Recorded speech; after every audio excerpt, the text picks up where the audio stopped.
గరుడ పురాణం ప్రకారం మరణం తర్వాత ఆత్మ గమ్యాన్ని చేరుకోవడానికి వైతరిణి నదిని దాటాలి. యమధర్మరాజు ఆజ్ఞను పాటించి యమభటులు పాపాత్ములను వైతరిణి నదిలోకి తోసేస్తారు. ఇందులో మానవ విసర్జన, చనిపోయిన కీటకాలు, పాములు, మాంసం, అగ్నిజ్వాలలు వంటివి ఉంటాయి. ఇతరుల ఆస్తిని ఆక్రమించే వారి ఆత్మను బంధించి అతను అపస్మారక స్థితికి వచ్చే వరకు ఈ తామిశ్రమ నరకంలో కొడతారు. స్వార్థంతో జీవించే వారిని అందతమిశ్ర నరకానికి తీసుకెళ్తారు. రత్నాలు, లోహాలు దొంగిలించే వారిని తప్తమూర్తి నరకంలోని అగ్నిలో ఉంచుతారు. రక్తం, మానవ, జంతు విసర్జనలతో కూడిన బావిలాంటి పుయోదక నరకంలో పెళ్లి కాకుండానే శారీరక సంబంధాలు పెట్టుకుని ద్రోహం చేసే వాళ్లను శిక్షిస్తారు.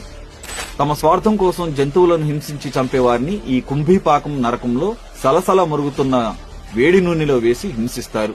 మద్యం సేవించే బ్రాహ్మణులను విల్పక నరకంలోని అగ్నిలో ఉంచుతారు. అబద్దాలు చెప్పేవారిని ఈ అవిసి నరకానికి పంపుతారు. ఇతరులతో శారీరక సంబంధాలు, బలవంతంగా అత్యాచారం చేసేవారిని ఈ లాలాభక్షం నరకానికి పంపుతారు.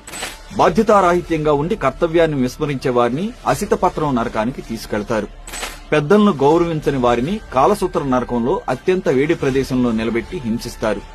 రక్తంతో, పదునైన ముళ్లతో నిండి ఉండే మహావీచి నరకంలో గోమాతను చంపేవారిని కఠినంగా శిక్షిస్తారు.